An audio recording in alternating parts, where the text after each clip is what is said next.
Good, good evening, everybody. Thank you all so much for joining us. My name is Aya Johnson, and I'm here with the Minister of Education, the Honourable Diallo Rabain, and the Commissioner of Education, Mrs. Kalmar Richards, and Senior Policy Analyst Kimberly McEwen. As most of you should know by now, the Minister has made the decisions around the parish primary school proposals.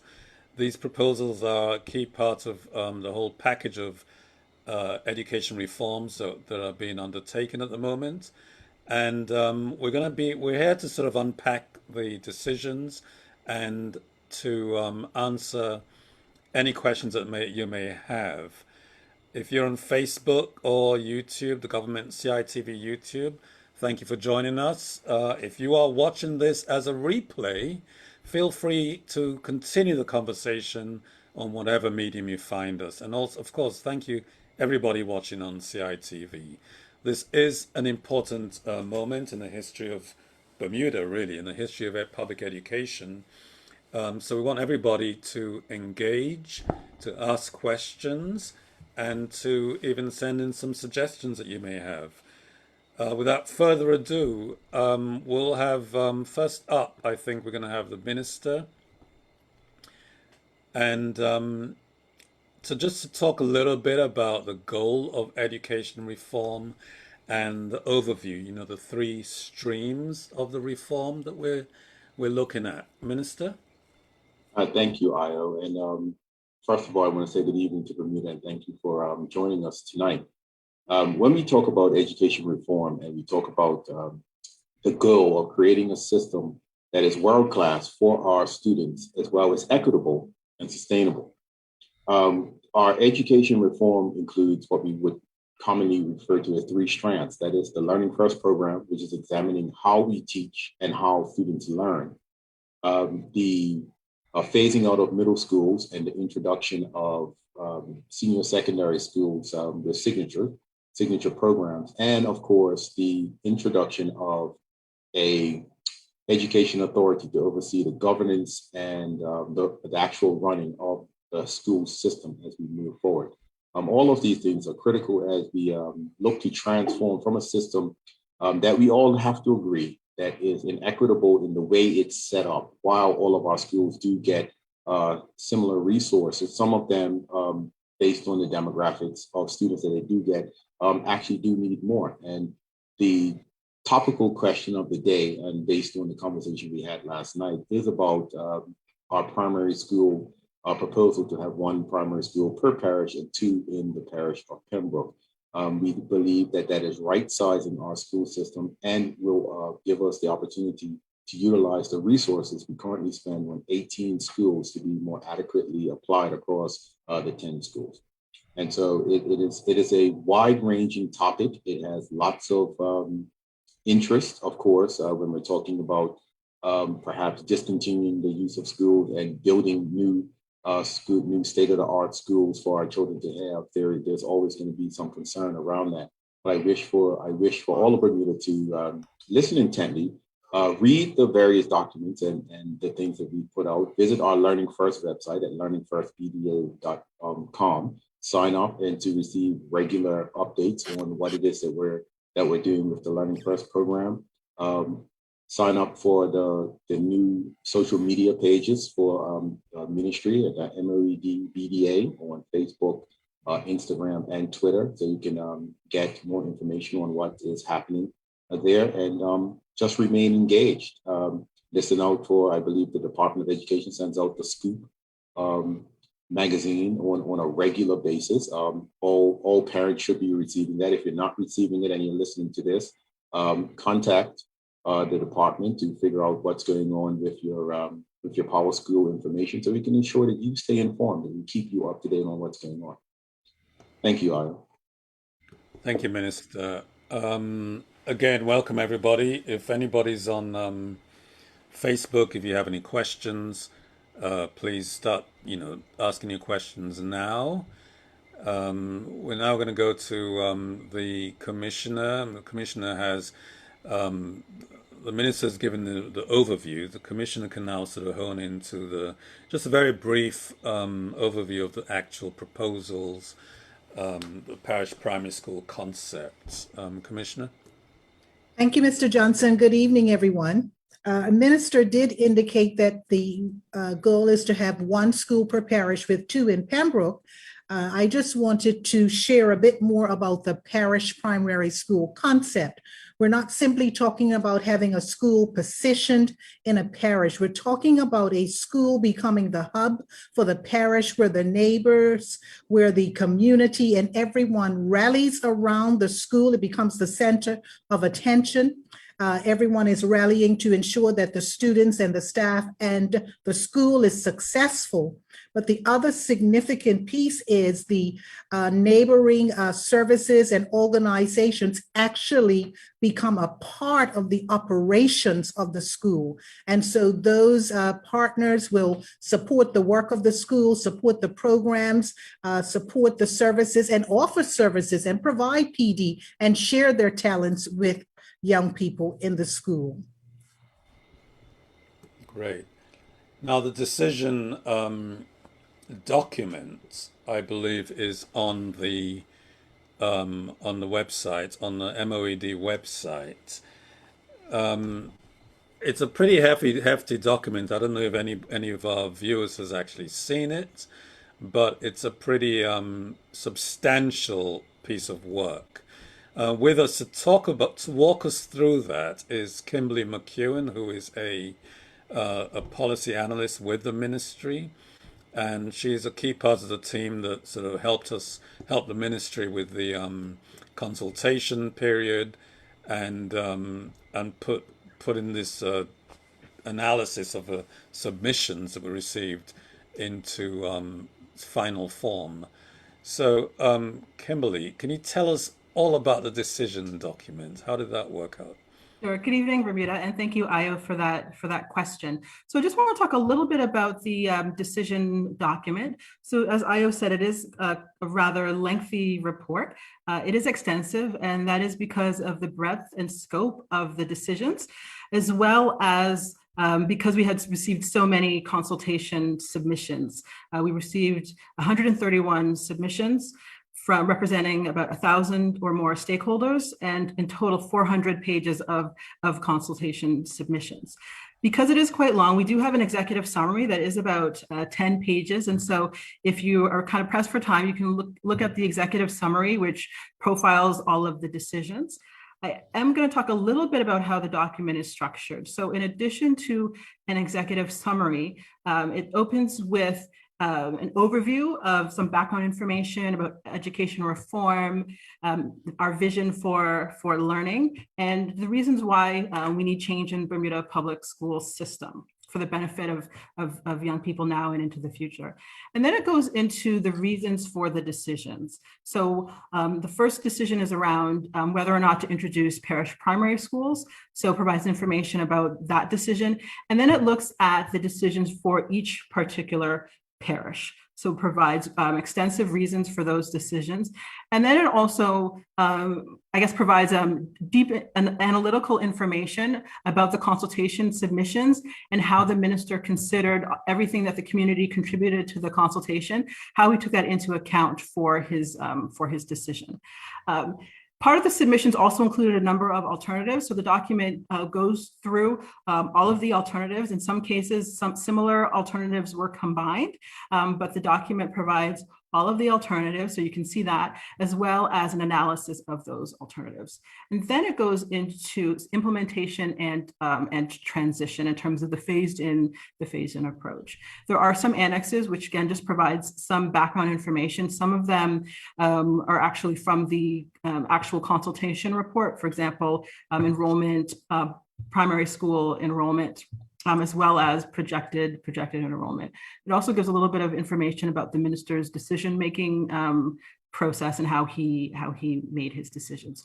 So the other thing I'd just like to add that there are 3 reports that are on the website. The first is the decision report that I just provided an overview for. Because it is very long, we actually decided to break up the document. So the second document is actually a consultation report. So that provides a detailed overview of the consultation process in terms of the meetings and how we engaged with you and members of the community. And then it also provides a really in-depth analysis of all of the consultation submissions. So there is a lot of analysis in the actual decision report, but there is more analysis in the consultation document. And that is, again, quite lengthy. And then the last document is the consultation submissions. So when we consult, it's not just really for us to see what you said. We want you to see what your colleagues, family members, neighbors, coworkers have seen. And so we've published every single consultation submission. And again, because there were so many submissions, we've published that as a separate document. Part because we are a small community and because some people would have expected anonymity, we have anonymized almost all of the consultation submissions. And that means that we've also redacted some personal information. So for example, if someone said something, their grandfather did this or that kind of information, we did take that out. There are a couple of submissions where to anonymize would actually require substantially altering the submissions. So in those cases, we've left that in, but we've let those people know. So would really encourage people to take, over the next sort of few weeks and certainly into the school year is to take a breeze of the decision report. Again, you can, if you want to start small, you can just look at the executive summary and then kind of take your time moving through each of the documents. So thank you. I'll turn it back to you, Ayo. Thank you very much. Now, one of the things that I've noticed is that quite a few people, having heard the minister's statements last night, who might have parents in the school system are a bit concerned about, what's going to happen to my child, she's in P6, etc. Can the minister sort of give us some perspective on the timeline, the sort of, when these changes are going to be taking place? Because I think that's a key source of concern there. Well, thank you, Ayo, for that question. And I will say that as we announced last night, there was an indicative timeline. One of the things that we really had to do was get to the point of this particular decision. And once this decision was made, that would then kick in the next steps of it. When we did talk about this last night, we wanted everyone to be acutely aware that there will be no transitioning or discontinuing of any primary schools for this school year coming and the following school year after that. After the 2022-23 school year, that's when we anticipate that the phasing in of the transition will begin.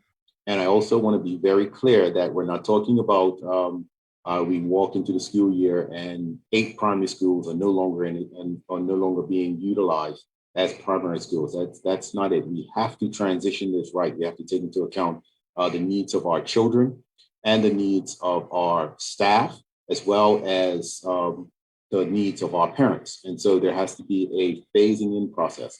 And so as you have on the screen now, we've talked about the indicative timeline. We first have the first 30 days. Now that we've made the decision, we will continue development of the RFP that will be put into the public, put out there to attract companies to bid for the project program and development and project management part of it. We'll also put together a team to assist them to pull that information together.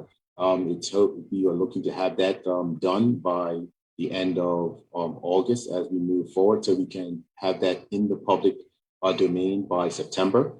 Through September through to October, we expect bids for this RFP to come in, and then we will utilize the timing during that to analyze the bids and get to a point where we finally pick the firm that we wish to move us forward. The next part of this is the 120 days, as you see on the screen, and that's where we onboard from the management, the project management firm, and then we utilize that process to develop financing options and develop timelines for moving forward.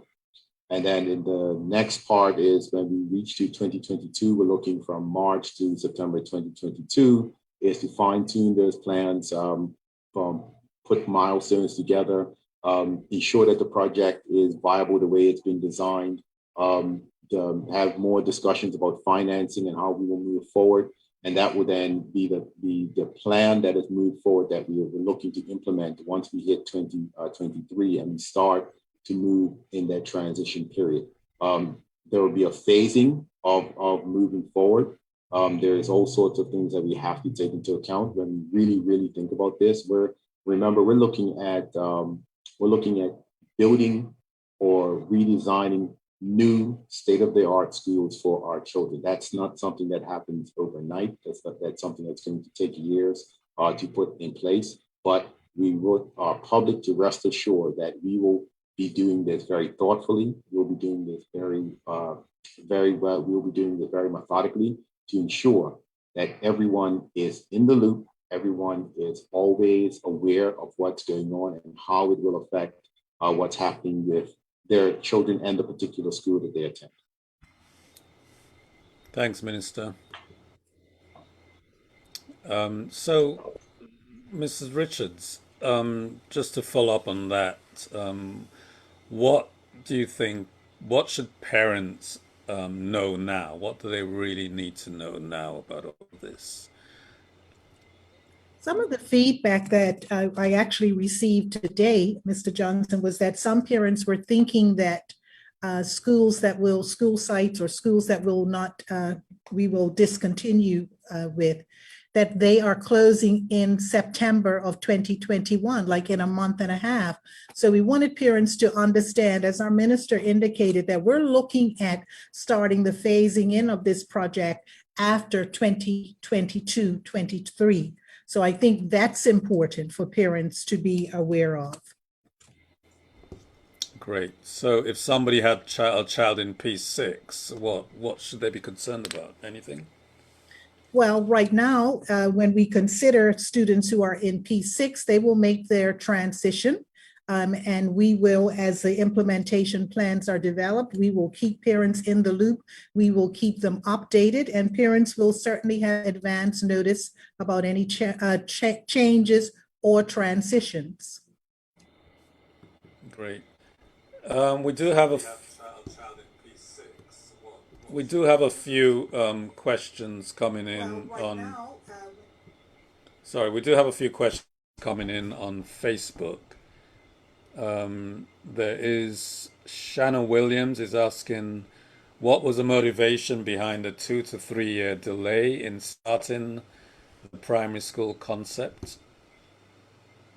I think I kind of touched on that. Is we know that this is an incredible undertaking and it will require time. It will require time to ensure that we get this right. We're now that the decision has been made, as I articulated, now that the decision has been made, the next phase is to bring on the program and project management firm to plan out how that will work. And from what I said earlier, that is how we will move forward with that. I also want to point out that this decision report that is on the moed.bm website does contain the indicative timeline. If anyone wishes to actually be able to read it, because I know sometimes seeing it on the screen, you don't really get an opportunity to really grasp it sometimes, but it is in there towards the back of the document, but it is in there, so you can grab that and take a look as well. Great, thank you. And there's a Tyra Simmons who's asking, how can you get people within the community to understand the reasoning behind the closing of historical schools such as West End? Do you want to take that, Minister? I surely can. And I guess what I really want to reiterate is we are creating new school buildings for our children to attend. We will be creating new memories. We'll be creating new histories with that. That does not mean that the histories and the rich and powerful legacies of schools that came before them will just disappear. It just won't. It will not disappear. It will always live within the community. It will always live within the persons who did experience that. But we are at a crossroads where we want to create sustainable school system for the children that are not only already in the system, but children that are yet to come. And so while that is one part of the equation, the historical legacies, I don't believe that we should be using that as a barrier for moving forward and creating new legacies for our children based on the 21st century learning that we want them to have and the opportunities that we want to ensure that they have to succeed in life. We've talked about the Historical Legacy Committee that we've put together, and that is something that has come from the extensive consultation engagement sessions that we've had. That there is a need for that, and as we were talking about this earlier, Io, in previous sessions that we had, it's when we really think about it, we've done a really terrible job. There are numerous schools in Bermuda that did a tremendous job in filling the gap when that gap needed to be filled, that have been disbanded, demolished, moved on, and they're no longer in existence. And we're none the wiser, especially us persons who came behind that. We don't want that to be the case here. We want all of our school legacies and histories to live on in memorial, and we will do something to ensure that does happen. However, we always must go back to that one and guiding principle that should always dominate the thoughts and processes we have when we talk about education, is what is best for our children as we move forward. And we've done extensive research, we've done extensive consultation, we've talked and we've looked at this. And for us, when we think about what is best for our children, which is the guiding principle, moving forward with the creation of new, innovative, 21st century world-class institutions is the best thing that we can do for our children as we move forward. Thanks, Minister. So let's just go back to the actual decision. I know you announced them yesterday, and you've probably been talking about it, answering questions all day today. But can we just go back to what those decisions have been, and there are some differences in the proposal that consulted upon and the actual decision. Can we talk about that, please? What have you actually decided on these proposals?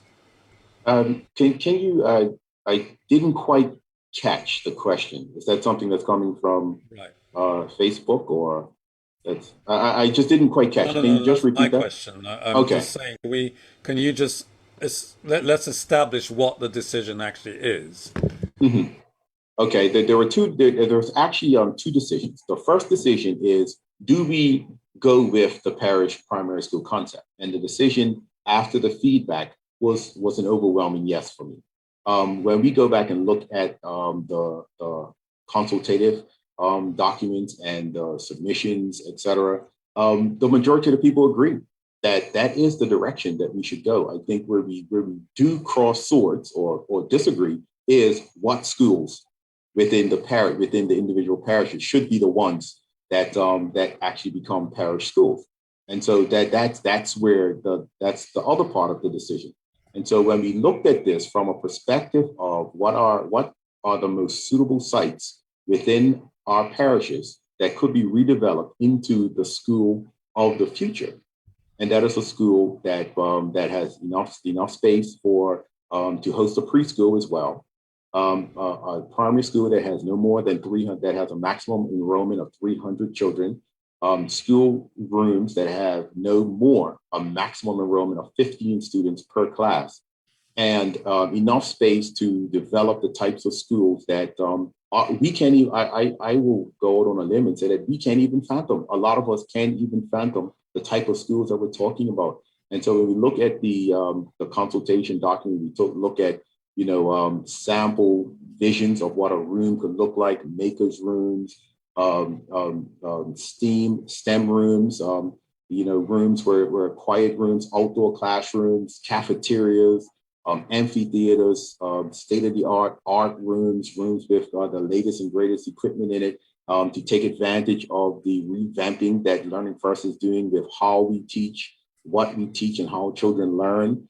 So what we're looking to do is marry up what we've been working on very, very, very very, very, very, the citizens, I'm trying to say, we've been working on it very hard with Learning First. And, we've gotten teams of people that's made up out of teachers, principals, paraprofessionals, parents, business owners, entrepreneurs, even some students are part of these teams, and they've been working on what schooling will look like moving forward. And so now that we've gotten to the point though where we're finally on the path of designing that and how it looks forward, we now have to turn our attention to say, okay, what are the buildings that are going to be needed to support that type of learning? And so this is where we find ourselves now in this part of our journey, looking at what it is that we can do to ensure that our children are successful within our schools, and that is what we did. So we looked at the sites on every parish and what was the best site per parish to be redeveloped into a school of the future. Okay, and then you made those decisions based on sort of standard criteria per Yep. school site. Mm-hmm. Do you want to elaborate, or maybe the commissioner can elaborate on what those criteria were? Or Kimberly, anybody?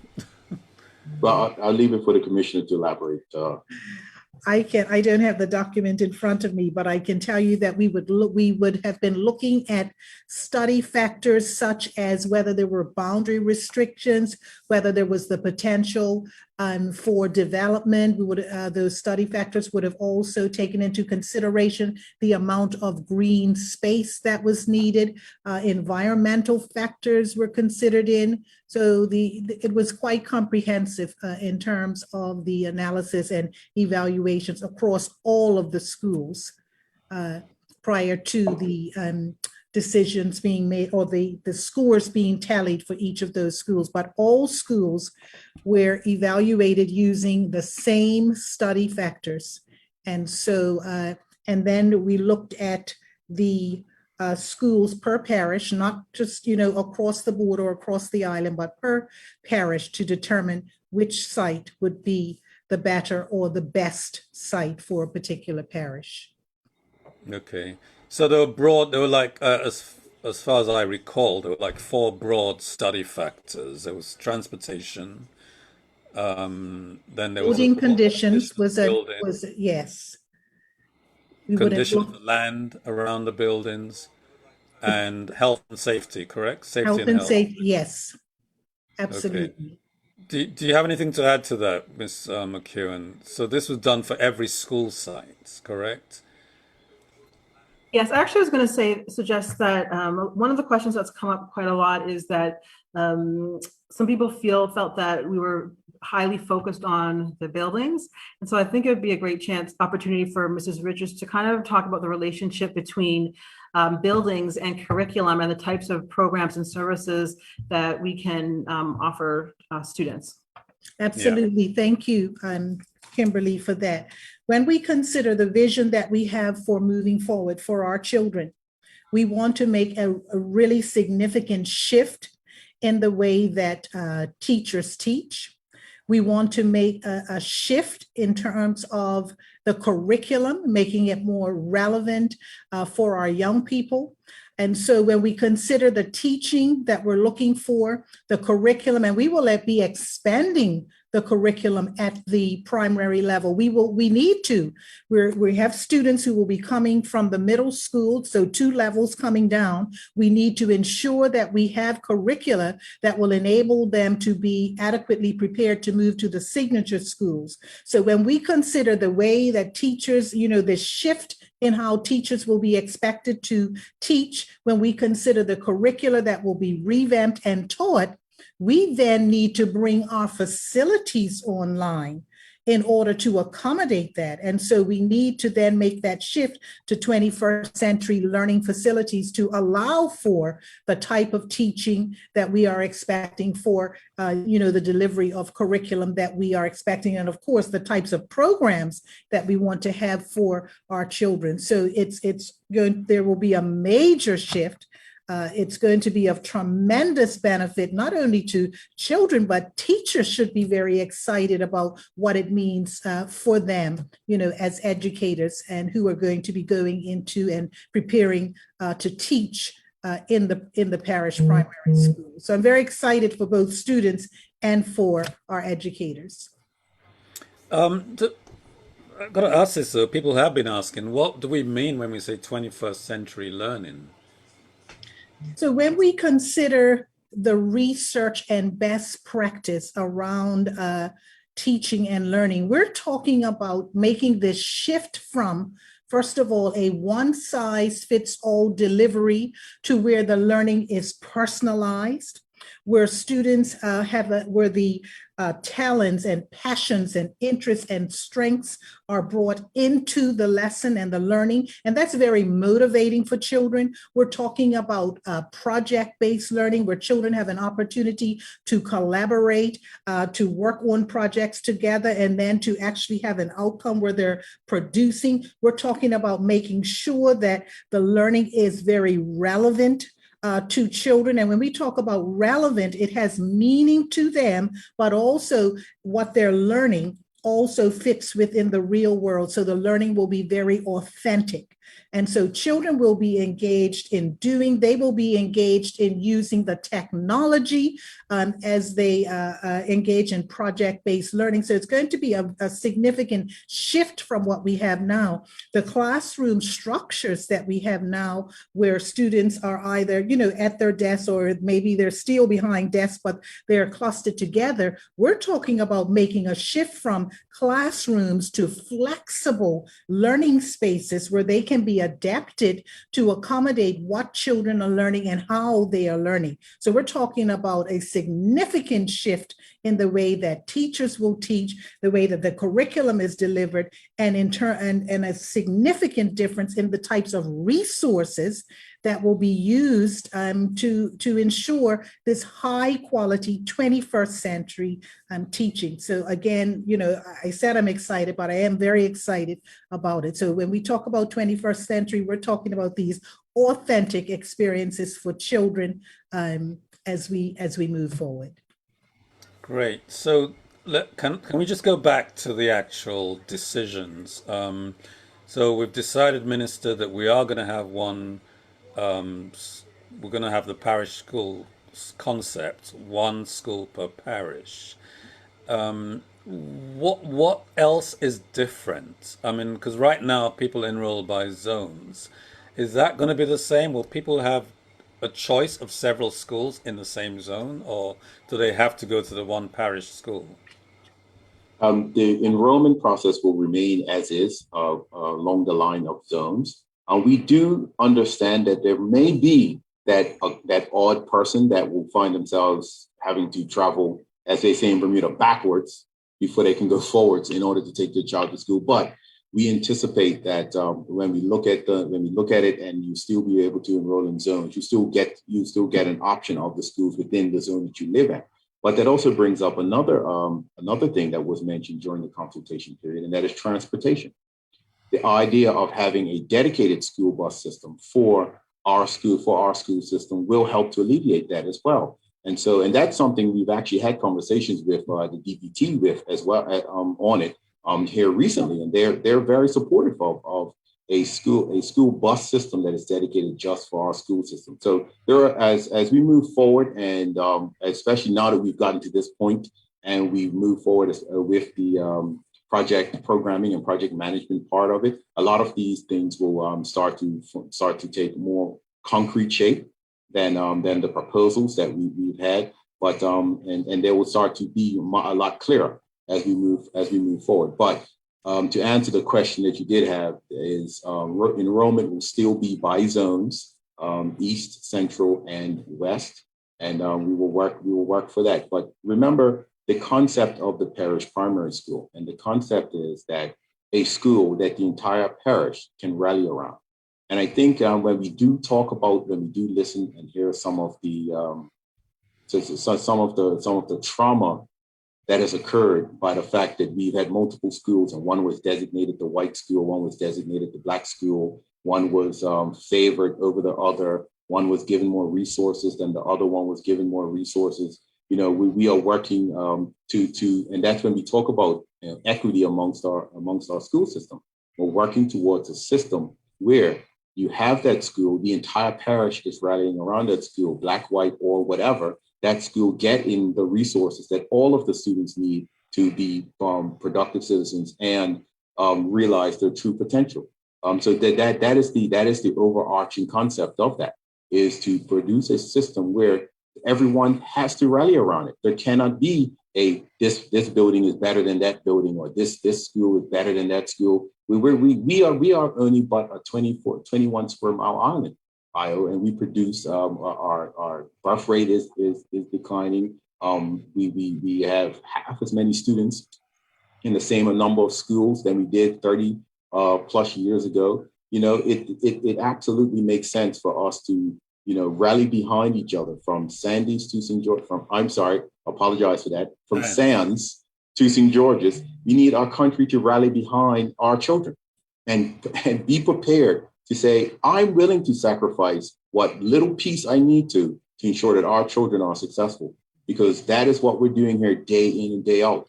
Everything that we do, everything that we say, every plan that we have starts with that guiding principle of what is best for the children of Bermuda and the generations to come.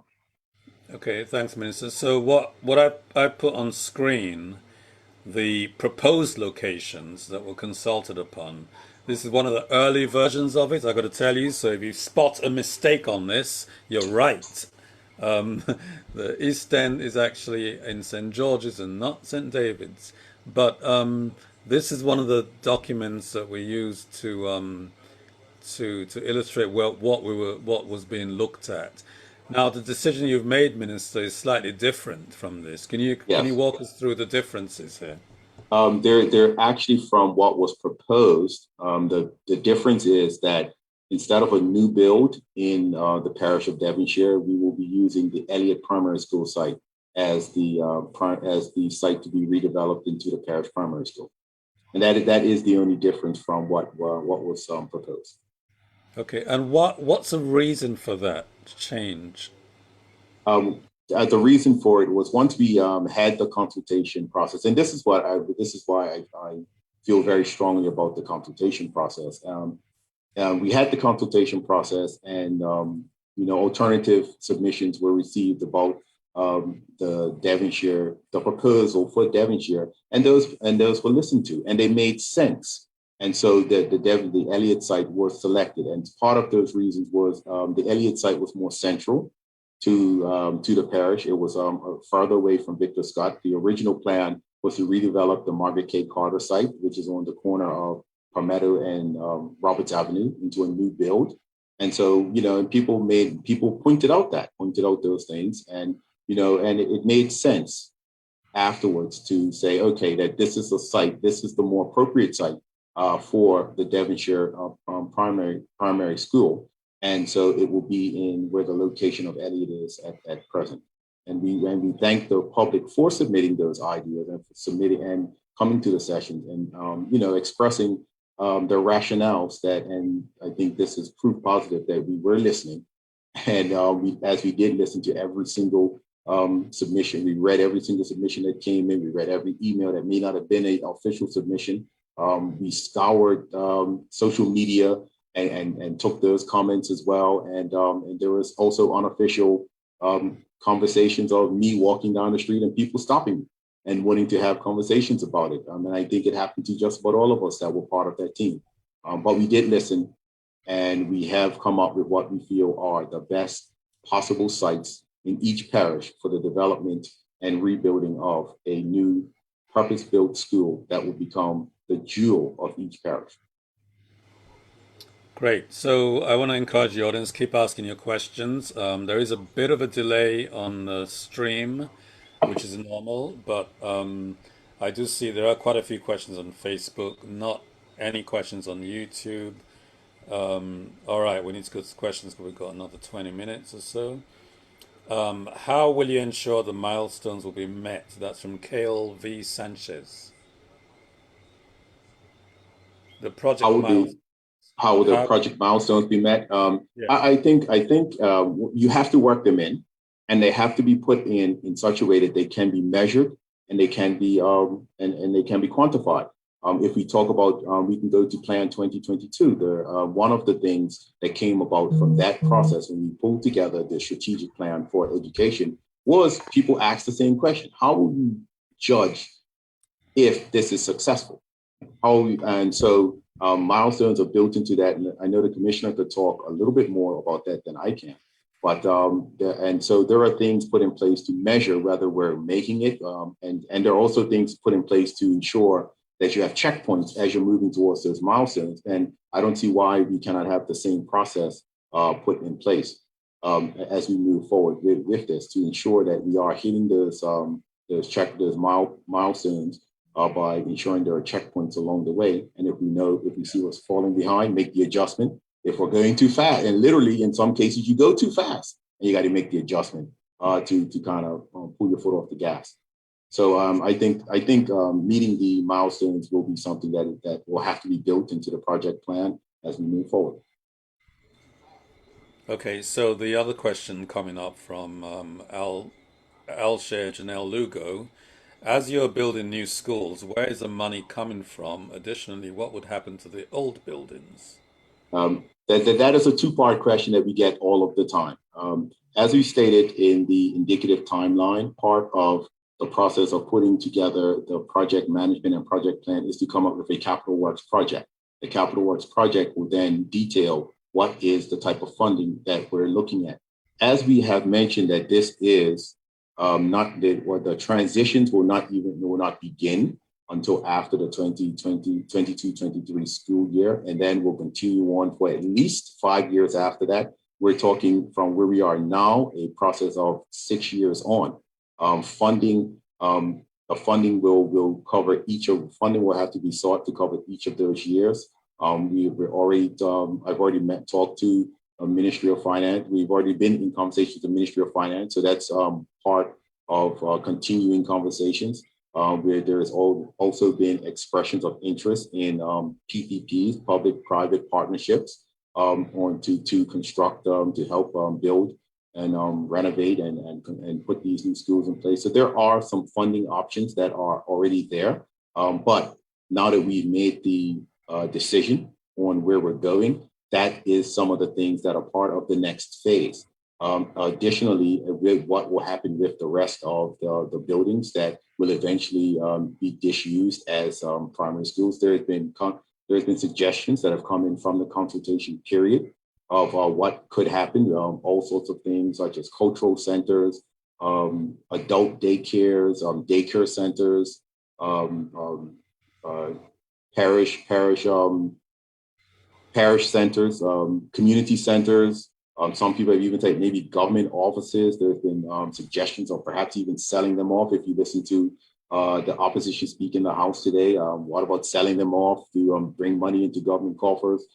There have been persons who have made inquiries of, hey, I have a business, I have something that I might need a building that large for. What do you think of us doing that? So there have been things that have come in and have been suggested, but we are just not at that point yet. We have to have our transition plan put in place that actually will say this is when buildings will become available, and when they will become available. So that those are still several years off of what could possibly be happening with these buildings. But rest assured, that is part and parcel of the moving forward, because we don't want to have these building shells, going derelict and just sitting there and becoming an eyesore in communities, for sure. Thanks. Commissioner, there's a question here about the curriculum. What curriculum are you planning to use? Can you elaborate a bit on what's going on with the curriculum issues, please? So we have 9 national and core priorities that fall under the work of Learning First. And so we have a working group that is actually focusing on curriculum. And at this stage, they are looking at finalizing a curriculum framework. So that's where they are at this point, based on the work that's been covered from last year up until the end of this year.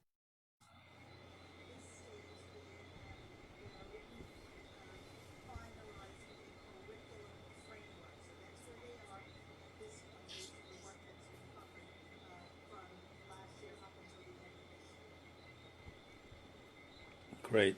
what will happen to the teachers that are located at the schools that are closing? Will you be able to place them all at these 10 schools?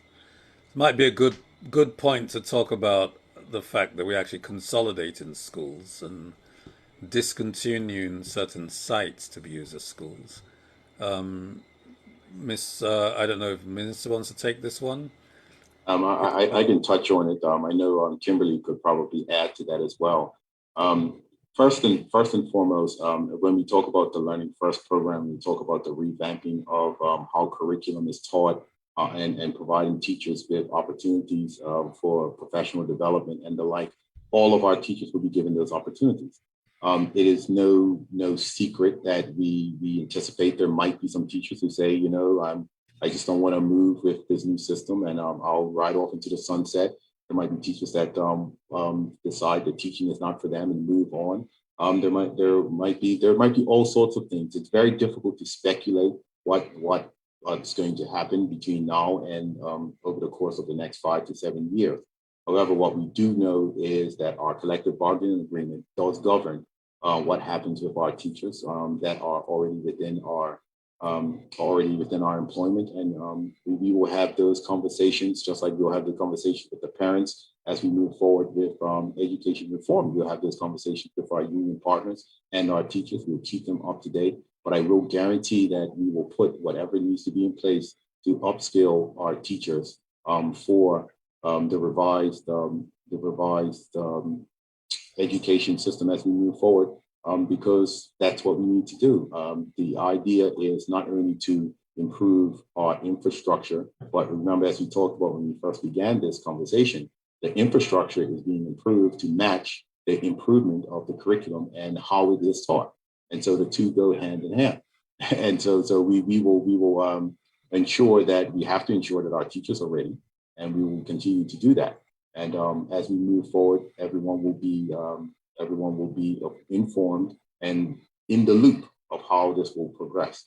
And so to say what will happen with them, what will happen with any teachers for a school that may be discontinued 4 years from now, that's a question that's not really a question that we can answer with any sort of specificity right now, but we can say that every opportunity will be given to ensure that our teachers are part of this revised system. And there will be opportunities, right, Commissioner? Because Absolutely. I was just waiting for the minister to finish his comments. In the consultation document, as well as during the consultation sessions, I actually was the one who indicated, it was part of the presentation that I made, I indicated that we would develop a fair and transparent process to assist us with staffing our schools, and that we would seek the input of our principals, of our school staff, and we are committed to doing that.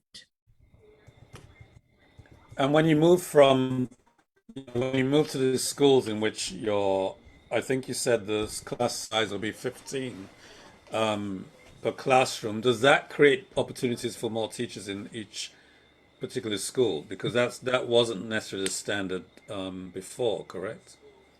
I think what we have to consider when we make this shift, this amazing shift that's going to come, we will need teachers, as we said, to teach differently. We'll look at a curriculum that is to be delivered differently. It's going to be expanded. However, we have a commitment to ensuring that our students' needs are met. And some of the roles that we will need in the future in our schools do not exist now. And so there will be opportunities for persons who maybe I'm in a teacher role now, but moving forward, okay, if there's an opportunity to become an interventionist in a core subject area, then I may shift from becoming a teacher and may become qualified to become an interventionist to work with children to help them to meet the expected standards in a particular core subject area. So we anticipate those types of changes as well. So that's why I say I'm excited for teachers as it relates to, yes, the delivery of instruction, but also about the opportunities that will come as we move forward and look to do a better job of meeting the needs of our children. Great. Dion Fox on Facebook is asking about the children's emotional well-being during the transition.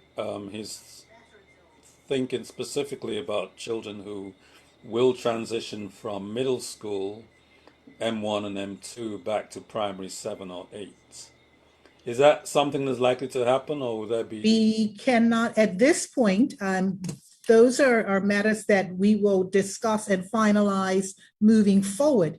I think what I would like to underscore here is that we are aware that we need to have strategies in place, not just, for focusing on children who are transitioning and moving forward, but we need to have them in place even for the start of this school year, because children will be hearing about the changes. They'll be hearing that some schools, may not be, we may not continue with certain schools. And so that social emotional piece has to be addressed. We have to start it even now. We have to start preparing for it now in preparation for schools opening in September, and not just for students, but also for the staff at our schools. Okay. And I also just want to add to that, when students move forward, they will not go backwards. And the way we're looking at this. So I understand what that question is. And the question is, if a student is going into M1 now, will that revert to, and they go into M2 next year, or will that M2 become P8 and they'll have to go back to a primary school? No, that will not happen. They will remain in the school that they are. As we and that's what the term transition means. As we transition, we'll gradually move away from the way things happen now. And so there will come a time when a student will enter P6, and then the next year will be considered P7, and it'll be right there at the school that they're at. That transition will happen at some point. But until we reach those transition points as we move forward, things will remain as they are. A child in P6 will go into a middle school and will be considered P1, M1. However, that does not mean that the curriculum that is being taught at that what is considered M1 would be what would be normally taught at the P7 level. So that's where we talk about so there's a difference between the transitions between the different buildings and the updating of the curriculum as we move along. But those are the types of things that will be worked out once we have the project management and program management firm in place. They will actually articulate how that will be. And not only will you parents be informed and updated with that, the students will be as well. Because as the commissioner said, they have to be a part of this conversation, not just the parent, not just the adults, and which goes back to, and you'll hear me say this over and over, because it's been said, if you have to say it at least 68 times before most people hear it once. The guiding principle is what is the best thing for our students, and that will guide everything that is said, done, and moved forward with. Okay, thank you, Minister. There are about 5 more questions, and we have 6 more minutes, so we need to be a bit briefer in our responses. Sure, to get the ball in. You asked St. George's Parish for our views. It's from David Cahill. Mm-hmm. More than 700 people signed their names to say no. This project doesn't work for us. What was the point of asking if you won't listen to the answer?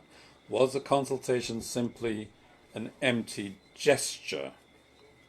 And you said we have to be brief with our answers. No, the consultation was not an empty gesture. We have asked, and we've gotten dozens, or we've gotten hundreds of people who said yes, and we've gotten hundreds of people who said no. But it was not an empty gesture, and we do appreciate the submissions that came from the St. George's Preparatory PTA that was sent to us, and we really do appreciate that. And it had some really good points in it that we did take into account as we made our decision. But the original proposal turned out to still be the better of all of the submissions, or all of the submissions or suggestions that came in. So we retained the decision to go with East End Primary as East End Primary School site, as the site to be redeveloped into the Parish Primary School. So thank you for that, Mr. Cahill. I should say also that we will be doing more live panel discussions based on the zones as well, so we can get pretty deep into the East End. You know, we've got three panel discussions on the West End zone, the East End zone, and the Central zone. So we can get into the details on that. So, Mr. Mhm. Cale, I hope you still watch and can contribute and participate. Russell Smith is asking what will happen to the students who have special needs uh, within the schools that are being discontinued, and how will this help students that have special needs, that need special services for their needs? Mr. Johnson, and thank you so much for the question. We want to ensure that our students are placed in the least restrictive environment. The current programs that are in schools, we will have to evaluate those programs to determine the best places for those programs.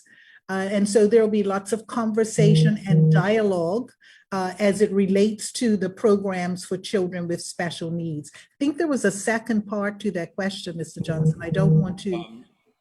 How I think she said, how will it help students that have special needs that needs the services? As we move forward as well and we look at a better use of our resources, because we will have less schools, we're looking to ensure that we can provide the types of services that will be needed. And I would underscore at this point, and we shared about it in the consultation, that we're looking at a signature school, for an alternative signature school, and there will be options for children for special needs on either end to actually receive their education at an alternative signature school. So there will be increased options as well as we move forward. All right, Shannon Williams, we've got to be very quick now. Some of our schools were mentioned in the Commission of Inquiry into the land grabs. It will be unfortunate if we miss the opportunity for reparations to be made to the families impacted while we review the change to the school buildings and land. Is there a connection here between? I'm not too familiar with that side of things. I'm actually not familiar with that as well, and that's something that I think we can make the commitment to actually look into. I hadn't heard of any schools coming up in the Commission of Inquiry, and I would ask Shana to reach out to us directly with some additional information so we can look into that. Yeah. Francis Patton is closer to St. David's than East End, according to. Oh, she was looking at the map that was the slightly. I think I explained that already, Miss Lugo.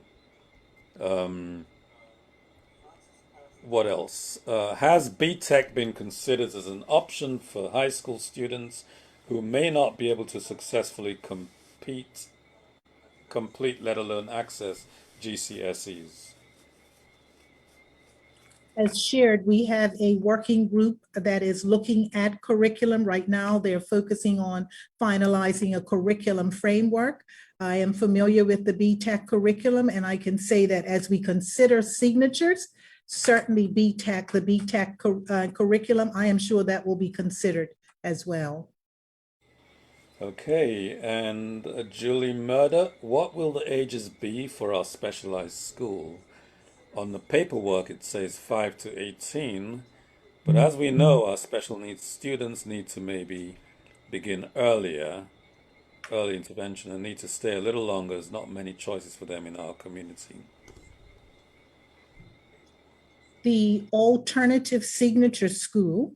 I think she's talking I'm about sorry. the exceptionalities. Oh, I'm sorry, the signature school for exceptionalities, which will cater to the students at Dame and which will enable us to really accommodate even more students who have profound challenges.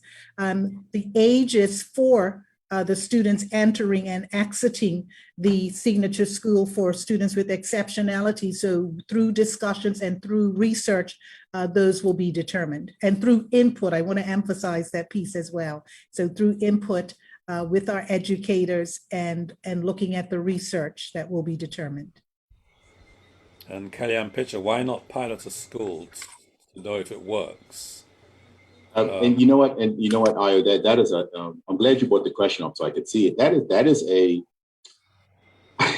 That's a very good question. And the purpose of the phasing or the transitioning process is to actually do exactly that. We will not, as I said earlier in the program, we will not in 5 years' time flip the switch and all schools will cease to exist and new schools will magically appear. It has to be a transition. It has to move. And when we talk about this, we'll talk about it in what we call waves. And how these waves work is you do what we're doing, like, and I'll give you an example of what we're doing with our signature schools now. We're starting with Berkeley and Cedar Bridge. And this is a year-long process in order to get them up and running.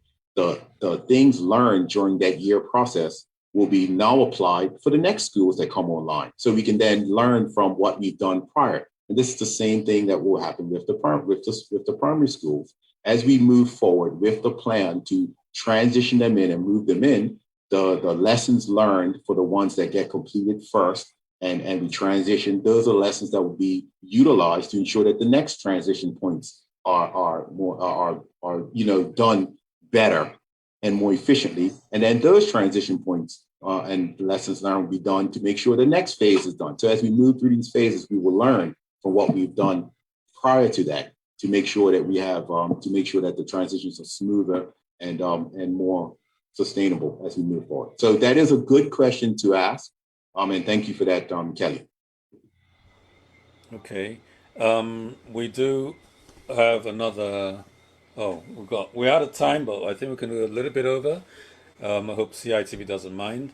Will there be? How are teachers going to be assigned to the schools? How are you going to motivate teachers to move to new schools? I shared about the process that will be a fair and transparent process that will be developed to determine how we will staff our schools. And again, I want to underscore that we will use research, we will use the input of our educators to determine that process. And will there be a school which will equip our male students to be successful entrepreneurs and training and equip them with skills for employment pre-college, welding, landscaping, etc.? And thank you for that question, Mrs. Tucker Scott. Actually, when we first talked about our signature programs, entrepreneurship was one of the signature strands. But based on the consultation that we held with that and the conversations we had with when it came to signatures, it was not just the adults. We also went into the middle schools and we talked to them to find out what it is that they would like. And so I'm pleased to say that it was decided that instead of entrepreneurship being a signature, entrepreneurship is something that will be built directly into the curriculum, starting at the primary school level. So it's something that will be taught at the primary school level. And then when we talk about when she refers to welding, landscaping, etc., I want to say that will fall under the trades and business studies. And that is one of the signatures that will be implemented at the Cedar Bridge Academy starting next year, starting in September 2022. And I just want to add that one of the outcomes for education reform is for our students to become, we want them to become entrepreneurs. So I just want to underscore that. Great. Now we're going to be, Minister, I think that was the last question. I won't be taking any more. Well, I do believe that there's a comment that I do want to address from. And it does say, why would there be a need for further discussion if decisions has been made? The public was made aware of what changes will be taking place. It seems that the powers that be are doing these meetings to convince the public that the plan would work. You made the decision, move forward. Why are we still talking, Minister? That's actually a very good question. Yeah, I think it's a very good question. We're still talking because this is your system. This is our system. We don't have all the answers. What we do have is ideas, and we take the ideas, and I've demonstrated a few examples of where ideas have come from the public that have changed what the narrative is going to be and what the plan was moving forward. We just talked about entrepreneurship. All of the data that we had gotten stated that entrepreneurship should be a signature program. Listening to the public and getting their feedback, it was then rethought and said, well, it is much more critical than something that should be taught at the senior school level. It's something that should be embedded in the curriculum from primary forward. This is why we have these conversations. And this is why we appreciate when the people do come on and talk to us and give their opinions. But understand that giving the opinion, it doesn't necessarily mean that it will change what's moving forward, but it does give us things to think about, and it gives us options to consider as we move forward. So I thank you for that question, and I hope you do continue to engage, because it's not just about making decisions from the Department of Education and the Ministry of Education and then saying this is what we're going to do if we move forward. This has to be something that we're all invested in, we're all a part of, and we all believe in as we move forward. And that's why we come out to the public. This is why we have these things. And this is why we want you to continue to give us your suggestions as we move forward. So, but Minister, I mean, you're saying the decision has been made, and what is the what role can the community play now as we move forward specifically? What do you want them to do? Well, the decisions have been made on which school sites are the best sites to be redeveloped. There are still tons of decisions to be made on, the names of those sites, if we do rename them. And when we talk about the Historical Legacy Committee, what can best be used to immortalize, education for that parish? Those are things that we will be heavily depending on the community to come and say, hey, this is what I think we should be doing. We should have a statue of this person here. We should make sure this is recorded. This is the person you really need to speak to because they've been around and seen so much. That there are all sorts of ways that the public can contribute and should contribute and continue to hold our feet to the fire. The question from Mr. Cahill was, it's not an easy one to answer, but it is a question, and nonetheless, and one that is worthy of being spoken to. They felt that he's felt that they give 700 opinions, and why didn't you listen to our opinion? We can only answer the questions that are asked. If we continue to move forward with just thinking that we know everything and thinking that the public actually knows what we're trying to do and understands what we're trying to do, it's a recipe for disaster. I advocate these meetings. I advocate people sending us their comments, sending us their queries, asking, making suggestions. That's the only way we as a community are going to get better. That's the only way our children will benefit from what it is that we're trying to do. Thank you, Minister. On that note, it's 7 minutes past 7. I want to thank the public, the people on Facebook who've been asking questions and making comments for their contributions. And we didn't get anybody in YouTube, but to the people watching on CITV, thanks for tuning in. People who are watching this as a replay, you can keep the conversation going. Feel free to let us know, because the ministry is always monitoring what people are saying and thinking and feeling, and it will help them, if they know what's going on out there, so that it helps in their communications. So thank you so much, and everybody have a good evening and happy cup match. All right. Thank you. Thank you. Thank you, Ayo. Thank you, Bermuda. Thank you. Thank you, Bermuda.